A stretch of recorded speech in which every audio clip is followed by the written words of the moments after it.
Hello and welcome to the Daily Millwall for Sunday the 26th of September 2021. Today is a Sunday, that means it's Stats Sunday, and we do stats from the previous day's game, which was a Nottingham Forest 1, Millwall 1 draw. But before we get into that, I just want to show you this. This is from cardiffcityfc.co.uk. It's their preview of the under-23 match tomorrow, and it's a bit more information on what's happening with it. And they say, so it's at Cardiff International Sports Stadium. The match is open to the public with free entry. And for those who can't make it, the game will be streamed live and free on Cardiff City TV. So 1 PM tomorrow, if you're in the Cardiff area, get down to the stadium, go and watch a Millwall game at a stadium you've probably never seen, because this isn't Cardiff's ground. It's some kind of like local ground with a running track around it, Cardiff International Sports Stadium or something. Yeah, so it's like their version of Crystal Palace Stadium, I think. You ever seen that with the where the athletic centre? I don't know if have they knocked that down yet? I'm saying they're going to do it for ages. So they've won 4 matches of their campaign so far. They are unbeaten, only unbeaten, but won every game. And Steve Morrison is still the coach. So Harris left Cardiff, but Steve Morrison stayed, and he's still there. And apparently he's doing a pretty good job because they've won the first 4 games in a row. So not bad, not bad.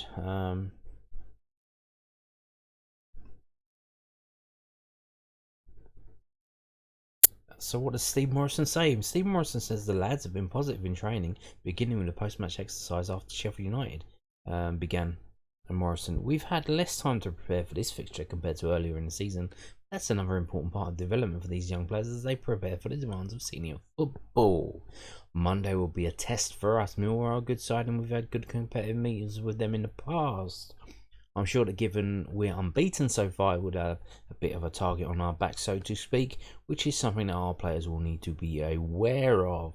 We've won heart-opening matches, and now it's up to our lads to realise that we still need to keep it going and not sit back. Monday will test us mentally as well as physically. Just a random thought. Not sure about this, but with all the petrol thing going on, has the coach that's taking the lads there and back got enough petrol? You would assume so, but I don't make. I'm not too sure. Like, where do coaches get their petrol? Have you ever seen a coach at a petrol station? They wouldn't fit, would they? Where do coaches get their petrol? Is there a special petrol station for coaches? There must be. If you know, tell me in the comments, because I'm kind of curious now. Where do they get their petrol? Is it that special like red diesel shit? Who knows? Who knows? So tomorrow 1 PM, Cardiff International Sports Stadium. Cardiff under-23s versus Mill under-23s, and they're going to stream it live on Cardiff City TV, which I think will be hosted on this website, which is cardiffcityfc.co.uk. So if you come here at 1 PM, click on something. I don't think you need to log in because I'm pretty sure I watched last season's game. It was pissing down with rain. I think I remember. In fact, George Alexander got sent off. I think I remember that was the game. Yeah, so I think you just come to the website at 1 PM and you'll click on a few things and you'll be able to watch the game. Wouldn't that be nice? In your lunch break when you're supposed to be working, just turn the sound off and just have a little snide watch of the game. So that's happening tomorrow, Monday. And now we're going to go into the stats video, and we're going to start off with this one as always. This is experimental 361. It's expected goals over the length of the match. And as you can see, yet again, Millwall not having a shot until the was 18th minute. And then it was a really good shot because you can see the line just, there's like one, two, three shots in quick succession, and that line jumps up massively. And pretty not a lot going on for Forest. You can see their line is flat from about, what is that, 5th minute to 35th minute. They did not register a shot on target, which is what the shot needs to be on target for it to be expected goal. So however much huffing and puffing, if you don't get the shot towards the goal, it can't be expected to be a goal, so it's not counted as an expected goal. But you can see there, and then Millwall at the end of that spell get the goal. And I don't know if you've seen it. I think the highlights may have cut it off, but I've just watched the full match replay video on iFollow. If you are a subscriber, if you didn't know this, you can watch the whole match, and some of the build up as well. They just start filming the players warming up. It's like a 3-hour thing. You can watch that after every game about midnight. They load it up because they have to hold it back because the rights holders, Quest and Sky Sports, they get first dibs to show everyone, so everyone goes to them and watches it there.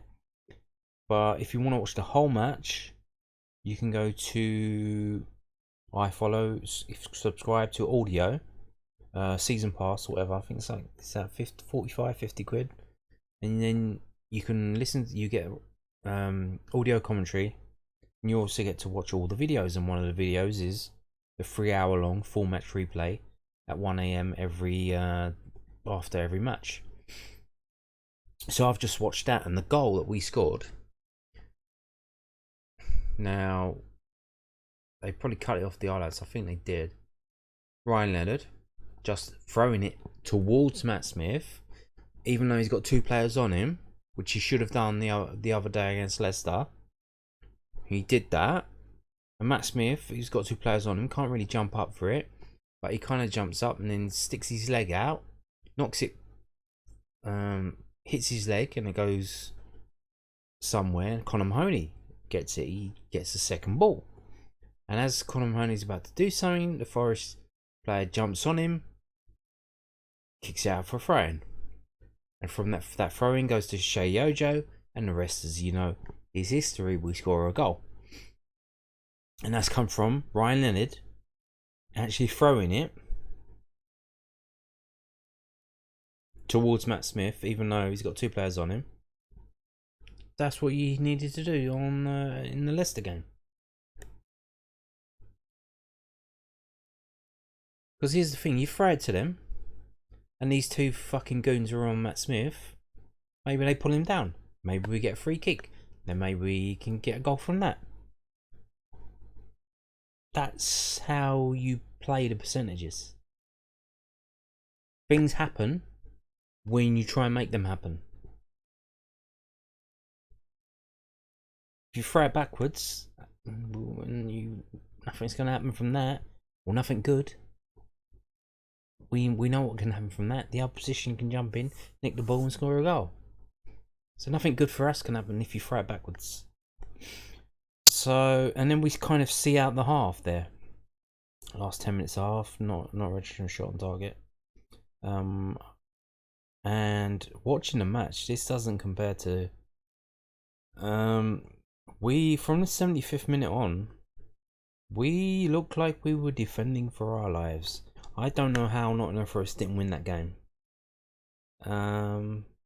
They were just all over us. And you can see here, we shut up shop. After they scored, we tried yet again. Second half, within 10 minutes of the second half, we've conceded. This happens time and time again. Not every game. We draw every game, but this kind of thing where we concede after the second half starts, it happens too many times. There's something's going on there. What's he saying to them at half time? Are they getting too cold? Do they need to stand? Oh, I don't know what the fuck is happening, because this happens too many times. Maybe they need to go out early. I don't know. I literally have no idea. But something's going on where we keep conceding soon after the second half starts. So you can see after they've scored, they scored, the red circle is them scoring. Then we start with our little period of attacking. Then after substitutions were made, we just few and far between. We had a few things on the break, but they were all over us. But they had a really good chance there where their red line jumps up, but so they didn't get too many on target, because this line should be a lot more like a staircase, because they were all over us. But according to this website, the expected goals were 1.2 to 1.3, so that's justifying the 1-1 draw. Pretty even chances on goal leads to an even scoreline. And you can see Graben, even though he was on the pitch for like 30 minutes, wherever it was, before he had to go off with a concussion injury, he was their top player by XG, 0.4. So if he'd have stayed on the pitch, especially at the end when they were all over us, good night Vienna, we would have lost that game. Probably, more than likely. Lewis Graben does like scoring against us, since he's gone to other clubs. For us, it was Matt Smith, 0.6. He scored the goal. He had another couple of shots, and one that hit the crossbar. So, well, again, I don't think that's counted as XG, which is kind of weird. But it's not on target. Like, it's not. It can't be an XG if it's not going towards the goal. It's hit the bar. But it's semantics, isn't it? Moving on to now. This is infogoal.net. And if you look in the middle above the red FT, they give the XG to Forest. They say Forest is 1.05, Millwall 0.88, but still pretty close games. So you would think the 1-1 draw was justified based on the chances each team got. And there's the match events if you haven't seen them. So Graben, yeah, he did go off in 27 minutes. Lyle Taylor come on. 2 ex-Millwall players there. One youth player, one actual first team player. Matt Smith scored soon after, 32 minutes, and then they scored straight out the second half started, 52, and they made the first change. Lolly off, Zinkanagel on, and then we make our changes. Mahoney off, Bobby on, Kieftenbeld off literally after he got the yellow card. Kieftenbeld, I thought he played really well yesterday. A decent game from him.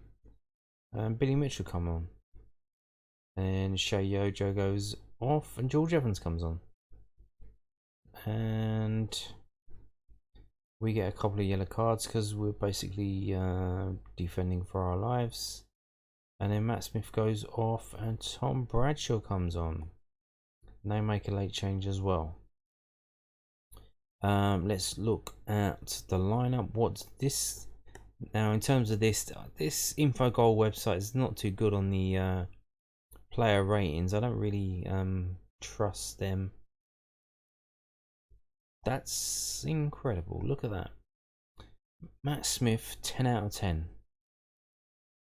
10 out of 10. He was very good yesterday. He was like a man possessed. He must. It's something about Nottingham. He loves it up there. The only two other players, Ballard and Ojo, were on 7s. Mahoney just under 6.9. Solid scores all around, except for Murray Wallace and slightly Kieftenbeld, but that's still a decent score. 6 out of 10. It's not bad. It's just not incredible, but not bad. Well, the subs, did they do anything? No, they didn't really do anything to get a decent score. So there you go. Matt Smith, 10 out of 10. Let's go to the stats now. Of course, well, pretty even. Thought it would have been worse than that. Possession was 51 to 49. Attempts on target 3 to 2. So that's why your XG is kind of low. We only had two shots on target. So the most goals we could have scored was 2. Yeah, attempts off target 1 to 7. Block shots, so that's a shot that went towards the goal but was blocked. 6 to 3. That was probably at the end when we were defending for our lives. Goalkeeper saves 1 to 2. So they did pass it a lot more than, well, not a lot more than us, but more than us. But the possession percentage wasn't that high. So 4-5-5 to 3-4-5. So yeah, it's 110 more passes than us. Completed passes 350 to 235. Corners 3 to 4. Offsides 2 to 0. Fouls 10 to 12. Yellow cards 2 to 3. Yeah, pretty even game that. So let's have a look now at the maps. Now this is the XGs plotted on where they happened on the pitch. So you can see they had a really good chance there. That was Lewis Graben. Yeah, Bart made a really good save, point blank, right at him. But he kind of made himself come out, made himself big. That was, yeah, that was very good save from Bart there. But this is the goal over here. 7% chance that I had it going in, but it did, and it rocked everyone. And here's Millwall's chances. Few and far, not very good quality chances. Few and far between. Daniel Ballard there. Who's that there? We're shooting from there. Ryan Leonard. And the goal, bang in the middle of the penalty area. Matt Smith. 32 minutes, 9% chance. And a couple of long shots happening here. Who's that? George Saville? Yeah, that was a Shea Ojo. Keith Tenberg. And Ryan Leonard. So you can see they had that very good chance of Lewis Graben, and I think if Lewis Graben hadn't gone off injured, we would have lost that game. So here you go, fairness rating. Was that a fair score based on the stats involved? They say yes, 95.84 out of 100. So that was a fair result. Shall we switch it up and see first half? First off, so you can see there, we're clearly trying to do something, whipping balls in, get balls in to that area. I think so. That's Ballard. Is that Matt Smith? So these must all be Matt Smith. Yeah. Hutchinson. So they're all headers, it seems. These are all headers. So we've clearly got a style, and we're trying to do something here with Mahoney and Shea Ojo down the wings, trying to get him onto Matt Smith's head, and we did. So what happened in the second half? So second half, without Lewis Graben, they can't really do anything in that area. They're having trouble getting in there. Similar to us. Looks identical, doesn't it? Sad, isn't it? So let's move on now to whoscored.com. And this is the match summary. Nottingham Forest stole the ball often from the opposition, were effective, great goal scoring opportunities from long shot situations, and Nottingham Forest gave a lot of free kicks around the box. They favoured long shots and they attacked down the right hand side. Yes, they did a lot. What's his name? Sebdi? Millwall stole the ball often from the opposition, were effective at creating goal scoring opportunities through individual skill, were effective at creating goal scoring opportunities from the flanks, were aggressive, had a large quantity of possession in their opponent's half, favoured crossing the ball. So let's look at the stats from this one. Shot stats. They say 10 to 12, 6 to 9 in open play, 4 to 3 set pieces. And you can see here, so in terms of overall shots, 10 to 12, 1 goal each means we have a conversion rate of 8%, and then better than us at 10%. So you can see here they've clearly got a plan to go down this right hand side, and we were going down the left hand side. So end-to-end stuff down that flank. Player positions, pretty much. Yeah. What's happening with Forest front line there? What are they doing there? Trying to play down the middle? That's kind of weird. But their defensive shape is all good, but up front seems a bit weird. Let's go back and look at passing types. So they have 463 to 371, which is different than the other website. Crosses, here we go. This is what our plan was. 11 to 29. So clearly cross the ball to Matt Smith. See what he can do. Long ball 68 to 673. So long balls must be different than crosses. So we're playing. We're not playing old school hit it up to the big man football. We're playing pass it around and then cross it up to the big man football. So slightly different, and it seemed to work because Matt Smith was man of the match on both sides. If you look on the right hand side here, 9.1 Matt Smith. He started and he scored, and he won a lot of fucking headers. What more do you want? Average pass streak 4. So short passing. So a lot of short passing here. 384 to 269. From them, it happens all the time. I'm not really bothered about that. Is that? Should we try and play short passing game? I don't think so. Will it help? If it helps get some wins, maybe you could, but I don't think I could stand all that passing the ball between the centre backs football. It would do my fucking head in. So let's move on now to this one. So this is the match events. I'm not going to go through them again. Here is the map. So we got Hutchison with a last man tackle. So that's boosted his score. We've got Matt Smith with a goal and hit the crossbar. Let's give him man of the match. And for so Max Lowe for them is the highest rated player, 8.5. Probably for that goal, but I mean apart from that, I thought the geezer on the other side, Spence, had a pretty decent game for them. For us, so a lot better scores than the other website. So again, Ballard 6.2, probably maybe because of that yellow card. I'm not too sure. Biakowski 6.1. Kind of unlucky with that with the goal, but could you pin that on Leonard? He did have a bit of a shaky game at times, defensive wise. Going forward, he was fantastic defensively.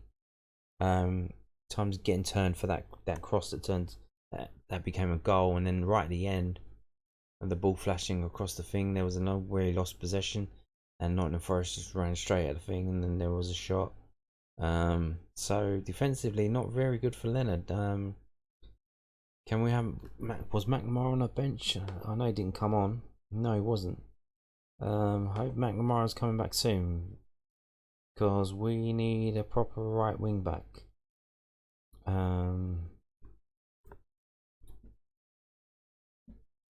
So that the thing is though, defensively, McNamara's sound as a pound. Going forward, there's not much there, but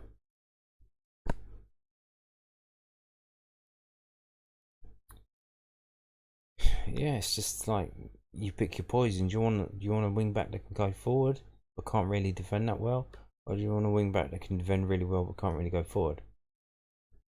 Ideally, you want the whole package, but who's going to pay for that?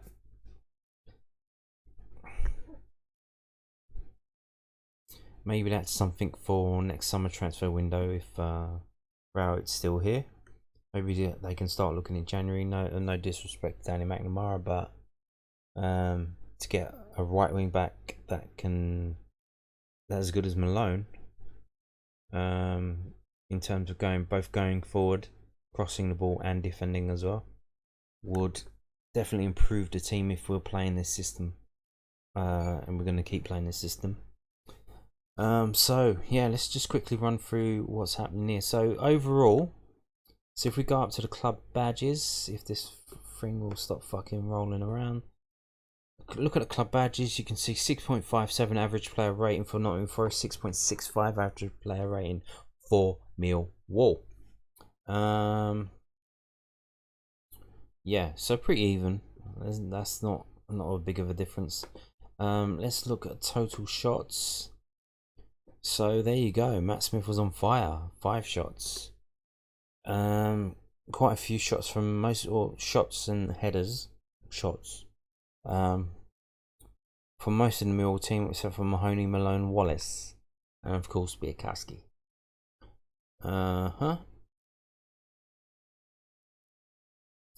Possession wise, so it's 55 to 44 for the whole team.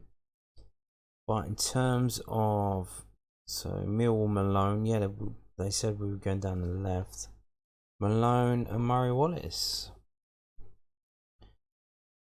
And for them it was Worrell.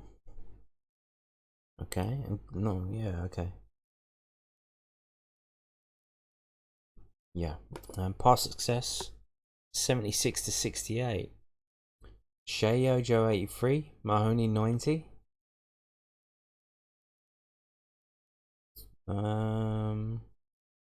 We'll look at that later and see, get a bit more deeper into it. Dribble 6 to 3. Okay. Aerials 1, 15 to 33. Big man Matthew Smith. Très bon. Magnifique. 14 aerials 1.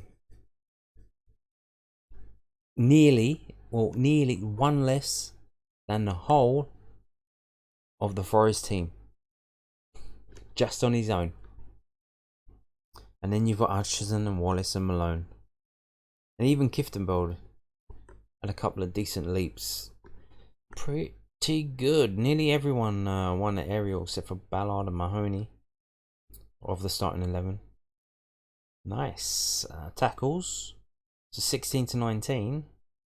So their front line not getting any tackles in. So they weren't pressing, it seems. Low. Oh, that will probably boost his score up as well, getting 5 tackles in. Now that's another thing on Ryan. So on Ryan Leonard, you would assume. I don't know. You have to go back and watch it a bit more closely. But who's he tackling? Ryan Leonard. So that's another thing Ryan Leonard didn't really. Maybe it was Ballard coming forward. I don't know. But you can see here. So Kiftenbeld. Yes, Kiftenbeld was. I liked the way Kiftenbeld was playing yesterday. Very good. Ballard didn't get a tackle in. That's disappointing. So maybe that was low against Ballard and Leonard. Corners 3 to 4. Yeah, Mahoney took them all. Malone didn't get any, so probably because Forest were going down that side through Spence a lot. Maybe they didn't want Malone taking the corner and having to rush back. Although Murray Wallace probably would have filled in for him, but still. Dispossessed, basically having the ball taken off of them. Mahoney 4 times. Ojo 2 times. Kiftenbeld 2 times. Yeah, it wasn't very good. And Lolly 3 times. So manager didn't clearly like what Lolly was doing. Took him off. Maybe because of that. So yeah. Let's have a look at the players' individual stats now. So we're going to scroll down. We're just going to have a little bit more look in a bit more detail. There's Matt Smith, 9.07. Head and shoulders man of the match. The next one, The man we've all been missing, Sean Hutchinson, 7.24. Really good game from him yesterday. Absolutely fantastic. Then Shea Yojo, 6.93. And then Conor Mahoney, 6.85. So Scott Malone, 6.83. So not that bad. We have to go down. Danny Ballard didn't have the best of games, 6.22. Benicophobe, 6.14. Barbie Kelsey, 6.07. And the bottom three players are all the substitutes, which is you would expect how it should be, seeing as they don't have a lot of time on the pitch to get their score up. And so Benicophobe got a better score than Bart, who played all 90 minutes. Okay, let's look at offensive. So here we go, shots. So we've got 7 players having shots. And how many do you think were on target? We already know 2. So Matt Smith had the most shots. He had the only shots on target, 2. And one of them was a goal. 50% of these shots on target were goals. Magnifique. Absolutement. 9.07. That's why he's got that. None of the other shots were on target. Oh, shame. Key passes. That's kind of like through balls and whatnot, I assume. Conor Mahoney, Shea Yojo, nice. So we've seen dispossessed. Look at unscheduled touches. Basically poor ball control. Yeah, you would expect the forwards to have that, the most of them, because they're trying to do things a bit more experimental, and yeah. But then Danny Ballard and George Saville. So defensively, tackles wise, Kieftenbeld more than defenders, which is nice. It is nice. So we've had 8 players getting tackles. Danny Ballard didn't get a tackle in, which is weird. Interceptions. There you go. Oh, he was getting him in there. That's not bad then. So 6 players with interceptions. Clearances. Sean Hutchinson, 5. You can clearly see Sean Hutchinson was the best defender on the day, with 3 tackles, 1 interception, 5 clearances. Nice. And a last man tackle, so he was did what he needed to do when he needed to do it. Murray Wallace with 3, Danny Ballard with 2. Who blocked the shots from Forest? These 4 players: Ballard, Saville, Matt Smith, and Kieftenbeld. Nice. So who gave away the fouls? Yeah.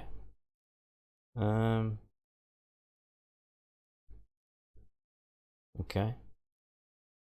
In terms of passing, so let's have a look at this. Now, I spoke yesterday about, was it Kai Bennett, talking about Mahoney had a high pass inaccuracy, and then I said, well, if you look in a little bit more detail, there's a bit more finesse to it, and here it is. He only had 10 passes, because quite often he was on the end of a ball, so he was getting passed to, and then he had to do some movement, get forward, get past some players, which he didn't do too often, to be honest with you. But he won some free kicks, he won some corners, he won some throw-ins. The one that led to the goal that I just spoke about earlier, where Ryan Leonard threw it towards Matt Smith. Matt Smith, with 2 players on him, managed to stick a leg out, knock it through. Mahoney got on it, then the Nottingham Forest player got on him, kicked it out for a throw-in. From that throw-in to Shea Yojo, comes in the cross, Matt Smith heads it in. Voila. So, who had the most passes for Millwall? Murray Wallace, Scott Malone, Sean Hutchinson, and Ryan Leonard. But look at the accuracy, very low. We have to go down to Kieftenbeld, who got a decent score with a higher number of passes, 33 and 79%. And then Danny Ballard, 30, 80. Saville as well, that's decent. Bart, no, with the long balls. Even with Matt Smith on the pitch and him winning all those aerials, long balls are messing up his score there. Shea Ojo, not bad, but Conor Mahoney, where is he? So he's last of the starting 11. He's last in passes. He passed the fewest times. So he's basically passed nearly as many times as a substitute. Well, to be fair, he came off in the 68th minute. The players above him, most of them all had 90 minutes, so he would have had more passes presumably. But even like player Shea Ojo was on for 10 more minutes than him. He had 13 more passes than him. He didn't get that in 10 minutes, and even Matt Smith, who played 86 minutes, he had 19 passes, and he was like the focal point where they were heading it towards him. So where they were passing to Matt Smith, and he had to do like jump up and win the aerial. So, but in terms of playing with his feet, Matt Smith still passed the ball 19 times. Now he only had 52% accuracy, but Conor Mahoney, with his 90% accuracy, he only passed the ball 10 times. So the sample size is very small. So I would probably give the best passer thing to Mikael Keftenbeld. Or even Danny Ballard, because the other defenders had really poor passing. But for some reason Ballard scores in the gutter, 6.22. Okay, probably because of that yellow card. I don't know, maybe. So let's look at crosses and were they accurate? Again, Scott Malone, he's not accurate with his crosses. Although here's the thing. Again, that's a stats lie. What I saw watching a replay was a lot of just whip the ball in to the danger zone, see what happens, that kind of thing. So this is going to mess up their stats, but if we score from it, I don't care. So we've got Conor Mahoney. 11 and 5. That's not too bad. I thought he was worse than that, because a lot of times he was kind of running into dead ends and getting tackled. So that's not bad. He had 11 crosses and 5 of them were accurate. Scott Malone, that would include corners though. He had 4 corners for us, I believe. Or was it 5? I don't know. So you take that off, it bumps him down to 7. Which is comparable to Scott Malone. Ryan Laird 4 and 1. Shea Ojo 3 and 1. And these other players, George Evans 1 and 1. He came on with about 10 minutes to go. Long balls, and were they accurate? So Bar again, most long balls with the long goal kicks, 20 and 6. Not the best. Murray Wallace 16 and 4. Sean Hutchinson 14 and 6. Ryan Leonard 5 and 0. Who is he kicking it to? George Saville 4 and 2. Danny Ballard 4 and 1. Again, Scott Malone 2 and 0. But again, if they're just kicking it up there to relieve pressure, just boot it up there. Don't play around with it in your own box. Just boot it up there, even if there's no one there. So that's going to count as a thing. But it is what it is. So we've got all these players having long balls, and yeah, that's pretty much it. The tale of the stats from the game. Here's one stat I want to leave you with. Matt Smith, absolutely fantastic. 9 out of 10. Scored 1 goal, hit the bar. Won as many aerials, basically, as the whole of the Nottingham Forest team. And isn't that fantastic? Now we play Bristol City on Wednesday. Can he go again? Who are we putting out for that game? Will it be another draw? If it is, will the fans turn on Rowett, or more of the fans turn on Rowett? Because as it goes along, the fans are getting a bit more restless day by day. So we'll see what happens on the 29th on Wednesday. That's it for this video. Thank you for watching. Bye.